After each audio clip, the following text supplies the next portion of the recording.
ஆன்மீகத்தின் வழி நடக்கும் அன்பு சொந்தங்கள் அனைவருக்கும் வணக்கம். எல்லாரும் எப்படிங்க இருக்கீங்க?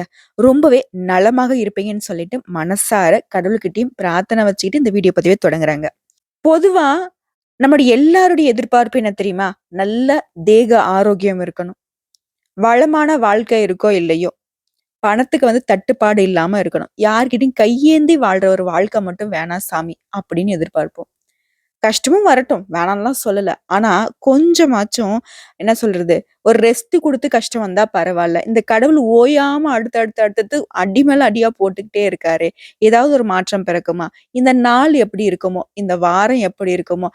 இந்த மாசமாவது எப்படிதான் இருக்குமோ தெரியல. இந்த 2023 தான் நம்மள வச்சு செஞ்சுச்சு. இந்த 2024வது ஒரு நல்ல காலம் பிறக்கும்னு நெனச்சோம். நம்மளும் பார்த்துட்டு இருக்கோம். இந்த வருஷமே முடிய போகுது. 8வது மாசமே வந்துருச்சு.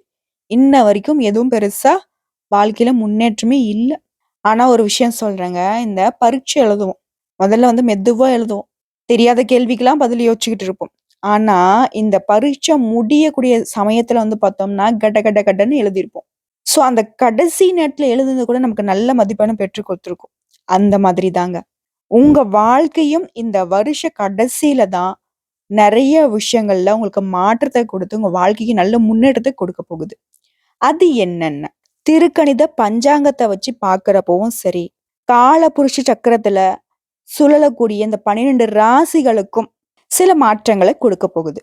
பலருக்கு பலவிதமான எதிர்பார்ப்புகள் இருக்கும். முக்கியமா வேலை எப்படி இருக்குமோ, தொழில் நல்லபடியா அமையுமா, வாழ்க்கையில நம்ம ஒரு படி மேல ஏறுவோமா, அப்படின்னு தெரிஞ்சுக்கிறதுக்கு ரொம்ப ஆசைப்படுவோம். அதே மாதிரி இந்த ஆகஸ்ட் மாதத்த பொறுத்தவரைக்கும் நிறைய கிரகங்களுடைய மாற்றமும் இருக்கு. சூரிய பகவானுடைய, சுக்கிர பகவானுடைய, புதன் பகவானுடைய, செவ்வாய் பகவானுடைய இந்த 4 கிரகங்களுடைய மாற்றமும் இருக்கு. அதன் காரணமா நமக்கு எந்த மாதிரியான பலன்கள்? சிலருக்கு பாத்தீங்கன்னாக்க பதவி உயர்வு, சம்பள உயர்வுலாம் கிடைக்கும். அதே சமயம் சில ராசிகளுக்கு பாத்தீங்கன்னாக்கா வாழ்க்கை பெருத்த போராட்டமாலாம் இருக்க போகுது. அது எந்தெந்த ராசிகளுக்கு நல்ல விதத்துல இருக்க போகுது, எந்தெந்த ராசிகளுக்கு கொஞ்சம் போராட்டமா இருக்க போகுது. தெளிவா தெரிஞ்சுக்கலாங்க. அதன் அடிப்படையில பாக்குறப்போ நவ கிரகங்களுடைய அமைப்புல செவ்வாய் பகவானை ராசி அதிபதியா கொண்ட காலபுருஷ தத்துவத்துல முதல் ராசியா வலம் வரக்கூடிய மேஷ ராசி அன்பர்களே, நம்ம வாழ்க்கை எப்படிங்க இருக்கு? இந்த மேஷ ராசியுடைய பெரிய நம்பிக்கை என்ன தெரியுங்களா? முருகப்பெருமான் தான். இந்த வீடியோ பதிவு பார்க்கக்கூடிய இந்த தருணத்துல ஓம் முருகப்பெருமானை போற்றி போற்றின்னு அவரோட நாமத்தை சொல்லுங்களேன். பின்னாடி நான் சொல்றேன். என்ன பாப்பா நீ பாட்டுக்கு எண்ணிட்டே முருகப்பெருமான வழிபாடு செய்ய சொல்ற. அவரை தவிர வேற யார நினைக்கிறேன் நான். நானும் வேண்டிக்கிட்டே தான் இருக்கேன். பெருசா எந்த ஒரு மாற்றமும் இல்ல. வேற ஏதாவது இருந்தா சொல்லு அப்படின்னு சொல்றவங்களுக்கு ஒரு விஷயம் சொல்றேன். நம்ம அப்பா இருக்காரு இல்லையா? நம்ம கேட்டதெல்லாம் செய்யணும்னு அவருக்கு ஆசை இருக்கும். ஆனா நம்ம என்ன நினைப்போம்னாக்கா, அவர்கிட்ட கேட்டா என்னத்த செய்ய போறாரு? நம்ம 100 கேட்டா அவர் 1 கூட செய்ய மாட்டாரு அப்படிலாம் பேசுவோம். ஆனா அதுக்குன்னு அப்பா மேல நமக்கு கோச்சுப்போமா? அவருடைய மொத்த வாழ்க்கையும் நமக்காக அர்ப்பணிச்சிருப்பாரு. அவருடைய மொத்த அன்பையும் நமக்காக குடுத்திருப்பாரு. அவருடைய தியாகத்துக்கு பார்த்தீங்கன்னாக்கா அளவே இருக்காது. அதே மாரிதான் தெய்வமும் நமக்காக செய்யறது பல விதங்கள்ல செஞ்சிருக்கோம். அது நமக்கு குறிப்பிட்டு தெரியாது. நம்ம வைக்கக்கூடிய வேண்டுதல் பார்த்தீங்கன்னாக்கா, நடக்கல அப்படின்ற ஒரு அந்த டிலே இருக்கு இல்லையா? அந்த தாமதத்துக்கு பார்த்தோம்னா, நான் அந்த வேண்டுதல வச்சேன். எனக்கு அரசாங்க வேலை கிடைக்கணும்னு நான் வேண்டுதல வச்சேன். கிடைச்சிருக்கா? கிடைக்கல அப்படின்னு யோசிப்போம். ஆனா உங்களுக்கு ஒரு விஷயம் தாமதப்படுது அப்படின்னா, கடவுள் உங்களுக்கு குடுக்கறதுக்கு பெருசா ரெடி பண்ணிட்டு இருக்காருன்னு அர்த்தம். இப்போ ஒண்ணுமே நீங்க ஒரு குரூப் 4 எக்ஸாம் பாஸ் பண்ணணும்னு வேண்டுதல் வைக்கிறீங்கன்னு வச்சுக்கோங்களேன். அதுல பாஸ் பண்ணல. ஆனா குரூப் 2ல பாஸ் பண்ணுவீங்க. குரூப் 1 பாஸ் பண்ணுவீங்க. அப்போ மேல் அதிகாரியா போக போறீங்கன்னு அர்த்தம். உங்களுடைய எதிர்பார்ப்பு இப்படிதான் கடவுள் வைக்கிறாரு. உடனே நாம என்ன நினைக்கிறோம், அந்த கடவுளை கும்பிட்டு மட்டும் என்ன பிரயோஜனம்? பெருசா எந்த ஒரு முன்னேற்றமும் இல்ல. நான் பாட்டு கும்பிட்டுக்கிட்டே என்னதான் நடந்திருக்கு? இப்படிலாம் கூட நம்ம மனசுல ஆதங்கம் இருக்கதாங்க செய்யுது. அது ஒரு புறம் இருந்தாலும் நம்ம கண் மூடி யோசிச்சோம்னு வச்சுக்கோங்களேன், அந்த கடவுளுடைய கருணை நமக்கு எந்த அளவுக்கு இன்னைக்கு நிலைமைக்கு நம்ம எவ்வளையோ கஷ்டங்களை தாண்டி வந்திருக்கோம் அப்படிங்கிறத உணர முடியுங்க. சோ இந்த விஷயத்த பொறுத்தவரைக்கும் வாழ்க்கையில போராட்டம் அப்படிங்கிறதே ஒவ்வொரு நாளையும் கடந்து வாழ்ந்து கொண்டிருக்கக்கூடிய மேஷ ராசிக்கு நான் பொது பலனா சொல்றேன். ஷார்ட் அண்ட் ஸ்வீட்டா சொல்றேன். அதுக்கப்புறம் விரிவா சொல்றேங்க. மேஷ ராசி தொழிலை பொறுத்த வரைக்கும் ரொம்பவே சிறப்பா இருக்கும். இருந்தாலும் அந்த தொழில் சிறப்பா இருக்கிறதுக்கு கொஞ்சம் கடினமா நீங்க உழைக்க வேண்டியிருக்கும். அடுத்ததான் அலுவலக பணியில இருக்கக்கூடிய அன்பர்களை பொறுத்த வரைக்கும், அதாவது அரசாங்க துறையா இருக்கலாம், இல்ல தனியார் துறையா இருக்கலாம். எந்த துறையில இருந்தாலும் சரிங்க, உங்கள பொறுத்தவரைக்கும் உயர் அதிகாரிகள் இருக்காங்க இல்லையா? அவங்க கிட்ட ஒரு நல்ல உறவை பேணி பாதுகாத்துட்டீங்கன்னா, வேலைய பொறுத்தவரைக்கும் நல்ல வெற்றிய பெறக்கூடுங்க. சிலர பொறுத்தவரைக்கும் இந்த மாசத்துல பதவி உயர்வு கிடைக்கும். சம்பள உயர்வு கிடைக்கும். விரும்பிய இடத்திற்கு இடமாற்றம் கிடைக்கும். பொது பலன்களா பார்க்கிறப்போ ஒரே ஒரு கீ பாயிண்ட் தான். நல்லா இருக்கு. ஒரு விஷயம் என்னன்னா, நீங்களா இருக்கட்டும், நானா இருக்கட்டும், எந்த ஒரு விஷயமும் உடனே தெரிஞ்சுக்கணும்னு ஆசைப்படுவோம். இந்த மாசம் நல்லா இருக்கா? இல்லையா? முதல்ல அத சொல்லிட்டு, அதுக்கப்புறம் நீ விரிவா பேச அப்படின்னு ஒரு சிலர் நெனைப்பீங்க. நான் ஒரே விஷயம் சொல்றேன். ரொம்ப நல்லா இருக்கு. மேஷ ராசிய பொறுத்தவரைக்கும் உங்களுடைய மனசு முருகப்பெருமான் கிட்ட தான் தஞ்சம் புகுந்திருக்கு. அது எப்படி தெரியுங்களா? உள்ளத்திலே நீ இருக்க, உன்னை நம்பி நான் இருக்க, வெள்ளிமலையான் மகனே வேலையா, என் வாழ்வு வளம் காண கடைக்கண் பாரையா, என் வாழ்வு வளம் காண கடைக்கண் பாரையா. அப்படி முருகப்பெருமான் கிட்ட வாழ்க்கைய முழுசா ஒப்படைச்சுட்டு தான் வாழ்க்கையே ஓட்டிக்கிட்டு இருக்கீங்க. இப்படி இருந்து ஏன் அந்த ஆறுமுகன் நமக்கு வழிகாட்டல? 6 தலை இருக்குல்ல, 12 கண்கள் இருக்குல்ல, அதுல ஒரு கண் என்ன திரும்பி பார்க்க கூடாதா? ஒரு ஓர பார்வை என் வாழ்க்கைய பார்க்க கூடாதா? அந்த மனுஷன் பார்த்தாருனாக்க என் வாழ்க்கையில இருக்கக்கூடிய கஷ்டம்லாம் காணாம போயிடும்ல. என்ன போராட்டம் எனக்கு வாழ்க்கை மட்டும். எத்தன பேர நம்பி நான் ஏமாறுறது? ஆடுதான் என்னோட ராசிக்கு சின்னமா இருந்தாலும், பெரியவங்க சொல்ற மாரி ஆடு யார நம்புது? கசாப்பு கடைக்காரன் தான் நம்புதுங்கிற மாதிரி, என்னுடைய மூளை ஆட்டு மூளையா ஆயிடுச்சோ என்னவோ தெரியல. என்ன ஏமாத்துறவங்க கிட்ட மட்டும் தான் நான் ஏமாந்துகிட்டு நிக்கிறேன். எவ்வளவுதான் நான் ஏமாறுறது? கொஞ்சமாவது எனக்கு ஒரு நல்ல வழி காட்டக்கூடாதா? இப்படிலாம் ஆதங்கத்தோட ஒவ்வொரு நாளையும் கடந்து போயிட்டு இருக்கக்கூடிய மேஷ ராசிக்கு நல்ல காலத்தோடையும், நல்ல தகவலோடையும் நான் வந்திருக்கேன். நல்லது நடக்க போகுது. எப்பவும் முருகா முருகான்னு தான் வாழ்ந்துகிட்டு இருக்கோம். பெருசா மாற்றம் இல்லன்னு நினைக்கக்கூடிய உங்களுக்கு ஒரு விஷயம் சொல்றேன். சுக்குக்கு மிஞ்சின மருந்தும் கிடையாது. சுப்பிரமணியனுக்கு மிஞ்சின தெய்வமும் கிடையாது. அப்பனுக்கே பாடம் சொன்ன சுப்பையன். அவர விட உங்களுக்கு வேற எந்த கடவுளங்க நான் பரிந்துரைக்க முடியும். இருந்தாலும் இவருடன் சேர்த்து அப்பன் ஈசனையும் வழிபாடு செய்ய மேஷ ராசிக்கு வாழ்க்கையில இருக்கக்கூடிய தடைகள், தாமதங்கள், உங்களுக்கு இருக்கக்கூடிய எதிரிகளுக்கு ஒரு தீர்வு, உங்களுடைய எதிர்பார்ப்புக்கு ஒரு தீர்வு, உங்களுடைய கடன் பிரச்சனைக்கு ஒரு தீர்வு, உங்களுடைய வேலை பிரச்சனைக்கு ஒரு தீர்வு, உங்களுடைய குழந்தை பாக்கியத்துக்கு ஒரு தீர்வு. இந்த மாதிரி உங்களுடைய சகல பிரச்சனைகளுக்கும் ஒரு தீர்வா அப்பன் ஈசனையும், அப்பன் முருகப்பெருமானையும் சேர்த்து வழிபாடு செய்ய ஒரு நல்ல காலம், நல்ல மாற்றம் பிறக்கும். தீர்வு சொல்லியாச்சு. இந்த மாசம் எப்படி இருக்குன்றது சொல்லியாச்சு. இப்ப விரிவா பார்க்கலாங்களா? மேஷ ராசியை பொறுத்தவரைக்கும் அஸ்வினி நட்சத்திரம், பரண நட்சத்திரம், கார்த்திகை நட்சத்திரம். இந்த 3 நட்சத்திரங்களுடைய ஆட்சி பெற்றதுதான் பொதுவா மேஷ ராசி. உங்கள பொறுத்தவரைக்கும் இந்த மாசத்துல கிரக நிலைகளுடைய அமைப்பை பார்த்து தாங்க பலன்கள் சொல்ல முடியும். உங்களுடைய ஜாதகத்துல தன, வாக்கு, குடும்பஸ்தானத்துல செவ்வாய் பகவான், அதாவது உங்களுடைய ராசிக்கு அதிபதியான செவ்வாய் பகவானும் பிளஸ் சுப கிரகம்னு சொல்லக்கூடிய குரு பகவானும் கூட்டணியில அமர்ந்துகிட்டு பலன் கொடுக்கறாங்க. அடுத்த தைரிய, வீரிய ஸ்தானத்துல மனோகாரகன்னு சொல்லக்கூடிய நம்மளுடைய மனசுக்கு இப்போ வேணும், அப்புறம் வேண்டாம், உன்னால செய்ய முடியுமா? முடியாதா? நம்முடைய மனசு சம்பந்தப்பட்ட எல்லா முடிவுக்கும் காரணகர்த்தாவா இருக்கக்கூடிய சந்திர பகவான் அமர்ந்திருக்காரு. அடுத்த சுகஸ்தானத்துல நவகிரகங்களின் முதல்வன்னு சொல்லக்கூடிய சூரிய பகவானும், நல்லது கெட்டதை நம்ம உணர்றதுக்கு அடிப்படையான ஒரு காரணகர்த்தாவா இருக்கக்கூடிய புதன் பகவான் வக்ரகதியிலையும், இவரை தொடர்ந்து நம்ம வாழ்க்கையில உச்ச நிலைக்கு போறோம் அப்படின்னாக்கா அதற்கு காரணகர்த்தாவா இருக்கக்கூடிய சுக்கிர பகவானும், இவங்க 3 பேரும் கூட்டணியில அமர்ந்திருக்காங்க. எங்க? சுகஸ்தானத்துல. அடுத்த ரண, ருண, ரோகஸ்தானத்துல கேது பகவான். இவர் யாரு? பாம்பு கிரகம். அடுத்ததா அயன, சயன, போகஸ்தானத்துல ராகு பகவான் அமர்ந்திருக்காரு. இவரை தொடர்ந்து லாபஸ்தானத்துல சனி பகவான் வக்ரகதியில இருக்காங்க. இந்த கிரகனுடைய உங்களுடைய ஜாதகத்துல கூடிய அமைப்பை பொறுத்து பலன் சொல்லலாம். மேலும் இந்த மாசத்துடைய கிரக நிலையோட மாற்றம் இருக்கு இல்லையா? சுக்கிர பகவான் மாறுறாரு, சூரிய பகவான் இடம் மாறுறாரு, அடுத்தது புதன் பகவானும் இடம் மாறுறாரு, திரும்பவும் பாத்தீங்கன்னாக்க செவ்வாய் பகவானும் இடம் மாறுறாரு. ஆல்ரெடி 1ஆம் தேதியே பார்த்தனாக்க சுக்கிர பகவான் சுகஸ்தானத்திலிருந்து பஞ்சமஸ்தானத்துக்கு மாறிட்டாரு. இவரை தொடர்ந்து 16/8/2024 அன்னைக்கு சூரிய பகவான் சுகஸ்தானத்திலிருந்து பஞ்சமஸ்தானத்துக்கு மாற போறாரு. அடுத்த 26/8/2024 அன்னைக்கு சுக்கிர பகவான் பஞ்சமஸ்தானத்திலிருந்து ரண, ருண, ரோகஸ்தானத்துக்கு மாற போறாரு. இவரை தொடர்ந்து அதே நாள்ல செவ்வாய் பகவானும் தன, வாக்கு, குடும்பஸ்தானத்திலிருந்து தைரிய, வீரிய ஸ்தானத்துக்கு மாற போறாரு.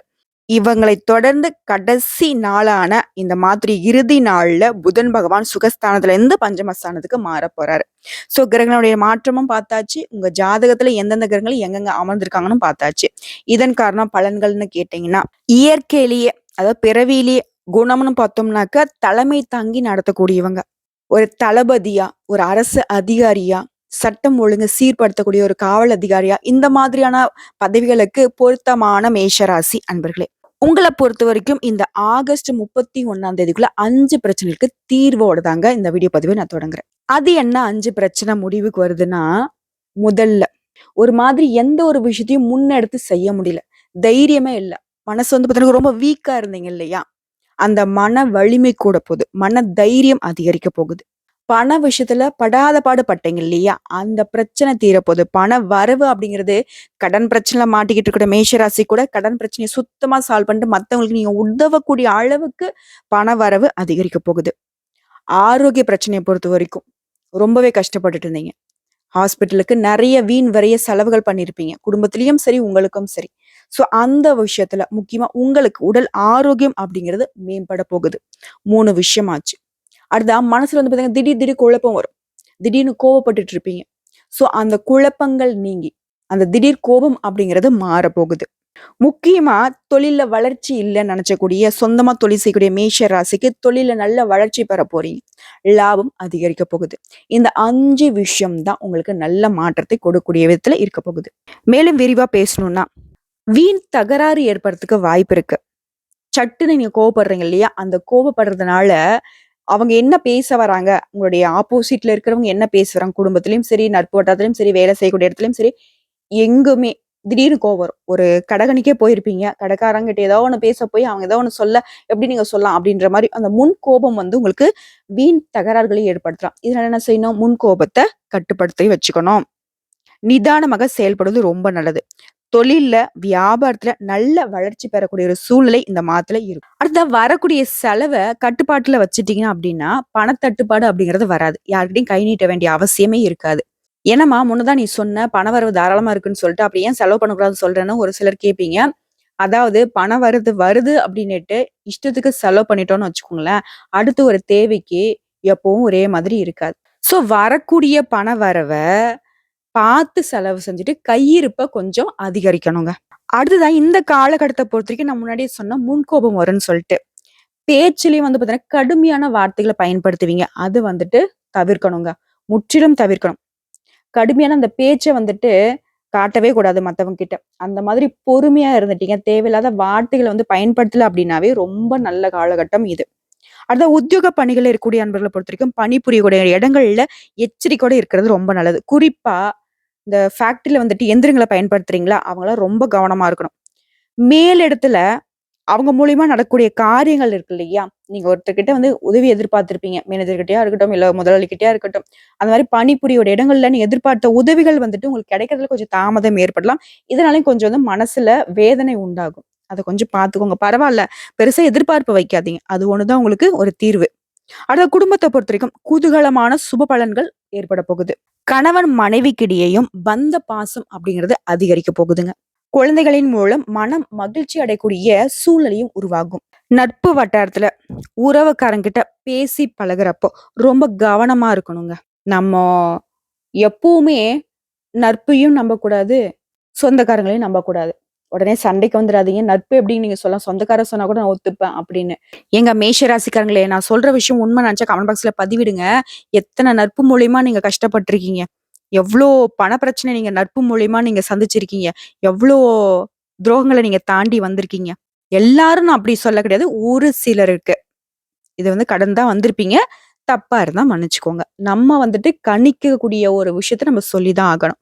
அடுத்த பெண்கள பொறுத்தவரைக்கும் மனசுல வீண் குழப்பங்கள் ஏற்பட்டு நீங்கும். இந்த இடத்துலலாம் பெண்கள் வந்துட்டு ரொம்ப கவனமா இருக்கணும். ஒரு மாதிரி போட்டு குழப்பவே கூடாது. உங்களால வந்து பார்த்தீங்கன்னாக்கா, ஒரு அளவுக்கு மீறி யோசிக்கிறது உங்களுக்கு பாதிப்பை ஏற்படுத்துங்க. முன் கோபத்தையும் குறைச்சுக்கோங்க. முக்கியமா பெண்கள் தான் அதிகமா கோவப்படுவீங்க. அது வந்துட்டு உங்களுக்கு நல்லது கிடையாது.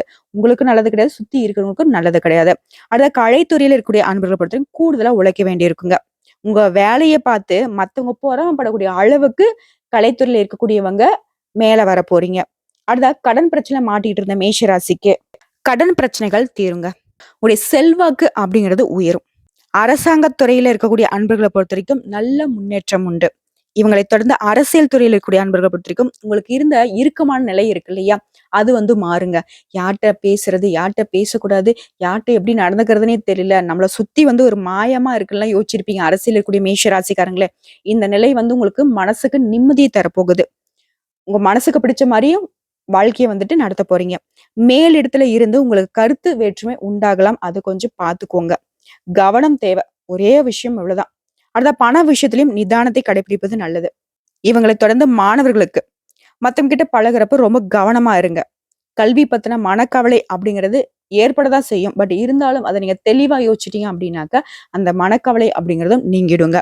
இப்போ வரைக்கும் பார்த்தது பொது பலன்கள். இதனுடன் சேர்த்து நட்சத்திர பலன்கள பார்க்கிறப்போ உங்களுக்கு கூடுதல் விவரங்களா இருக்கும். அந்த அடிப்படையில அஸ்வினி நட்சத்திரக்காரங்களே, இந்த மாசம் அப்படிங்கிறது சொந்தமா தொழில் செய்றீங்களா? சொந்தமா வியாபாரம் செய்யக்கூடிய அன்பர்களுக்கு உங்களுடைய வியாபாரம் தொடர்பான பயணங்கள் அப்படிங்கிறது உங்களுக்கு பல விதங்கள்ல நன்மையை தரக்கூடியதா இருக்கும். உங்களுடைய இனிமையான பேச்சு இருக்கு இல்லையா? அதன் மூலமா வாடிக்கையாளர்களை எல்லாரையும் தக்க வச்சுப்பீங்க. அடுத்த உத்தியோக பணிகள் இருக்கக்கூடிய அன்பர்களை பொறுத்தவரைக்கும் அலுவலக பணி தொடர்பான அலைச்சல்கள் இருக்கதாங்க செய்யும். சக ஊழியர்களும் பாத்தீங்கன்னா உங்களுக்கு ரொம்பவே ஒத்துழைப்பா இருப்பாங்க. சோ அஸ்வினி நட்சத்திரத்துக்கு இந்த மாதம் அப்படிங்கிறது ரொம்பவே அற்புதமா தான் இருக்கு. எந்த ஒரு பெருசா பாதிப்புலாம் சுத்தமா கிடையாது. கடவுளுடைய அனுகிரகத்தினால நல்லாவே இருக்கு. அடுத்த பரணி நட்சத்திரத்தை பொறுத்தவரைக்கும் இந்த மாசத்துல குடும்பத்துல உங்களது பேச்சுக்கு பாத்தீங்கன்னா எதிர்பேச்சு இருக்கவே இருக்காது. இத்தனை நாளா நீங்க ஒரு மாதிரி ஆதங்கப்பட்டே இருந்தீங்க. குடும்பத்துல இருக்கிறவங்க யாருமே நம்மளோட பேச்சு கேட்கவே மாட்டேங்கிறாங்க. இப்படி இருந்தா நல்லா இருக்கும் அப்படிலாம் யோசிச்சீங்க இல்லையா? உங்களுடைய நினப்புக்கு தகுந்த மாரி இந்த மாசத்துல குடும்பம் உங்க பேச்ச கேட்கும். அடுத்த கணவன் மனைவிக்கிடையே பாத்தீங்கன்னா மகிழ்ச்சி அப்படிங்கிறது நீடிக்கும். பிள்ளைகள் தொடர்பான காரியங்கள் எல்லாமே செய்து முடிக்க கொஞ்சம் நீங்க அலைச்சல்களை சந்திக்க வேண்டி இருக்குங்க. பட் இருந்தாலும் அது பாத்தீங்கன்னா உங்களுக்கு சாதகமா தான் இருக்கும். அது உங்களுடைய செயல்பாடுகள் இருக்கு இல்லையா? அதுல இருந்து வந்த முட்டுக்கட்டைகள் விலக போகுதுங்க. நீங்க எதிர்பார்த்த உதவிகள் கிடைக்கும். பணவரத்து அப்படிங்கிறது கூடும். ஆக மொத்தத்துல பரணி நட்சத்திரத்துக்கும் இந்த ஆகஸ்ட் மாதம் ரொம்பவே அற்புதமான மாதமா இருக்கு. இதைத் தொடர்ந்து கார்த்திகை நட்சத்திரம் 1ஆம் பாதம் உங்களுக்கு முக்கியமா மாணவர்களுக்கு கல்வியில உங்களுடைய திறமைகள் வெளிப்படும். கல்வியில வெற்றி பெற தேவையான உதவிகள் எல்லாமே உங்களுக்கு கிடைக்க போகுது. உங்களுடைய புதிய முயற்சிகளை மட்டும் தள்ளி போடுவது ரொம்பவே சிறப்புங்க. அடுத்த காரிய தடைகள் இருந்துச்சு இல்லையா? தாமதங்கள் இருந்துச்சு, வீண் அலைச்சல்கள் இருந்துச்சு இல்லையா? அது எல்லாமே மாறப்போகுது. உங்களுடைய மனக்கவலைகள் அப்படிங்கிறது ஏற்படதான் செய்யும். பட் இருந்தாலும் அது நிரந்தரமா இருக்காது. அதுவும் நீங்கிடுங்க. அடுத்தது நீங்க எதிர்பாராத செலவுகளை சந்திக்கிறதுக்கு வாய்ப்பு இருக்கு. இதனால பணவரத்த பார்த்து செலவு பண்ணுங்க. ஆக மொத்தத்துல இந்த ஆகஸ்ட் மாதம் அப்படிங்கிறது மேஷ ராசிக்கு பல விதங்கள்ல நன்மைகளை மட்டுமே கொண்டு வந்திருக்கு. வரக்கூடிய வாய்ப்பை பயன்படுத்திக்கோங்க. வரக்கூடிய பணவரத்த சேமிச்சு வச்சுக்கோங்க. நிறைய இடங்கள்ல நிதானத்தை கடைபிடிங்க. உங்களுடைய பிரச்சனைகள் அப்படிங்கிறது மேக்சிமம் இந்த மாதத்துல ஃபுல்லா சால்வ் ஆகிடுங்க. இவ்வளவுதாங்க. இத மட்டும் கரெக்ட்டா ஃபாலோ பண்ணிக்கோங்க. இன்னும் சிறப்பா இருக்கணும் அப்படின்னு கேட்டீங்கன்னா, இந்த பரிகாரம் அப்படிங்கிறது மேஷ ராசிய பொறுத்தவரைக்கும் வள்ளி தெய்வானையோடு காட்சியளிக்கக்கூடிய முருகப்பெருமானுடைய படத்த வீட்ல வச்சு வழிபாடு செய்யுங்க. நிச்சயமா ஒரு நல்ல மன நிம்மதியும், நல்ல பணவரவும், செல்வம் செழிக்குங்க.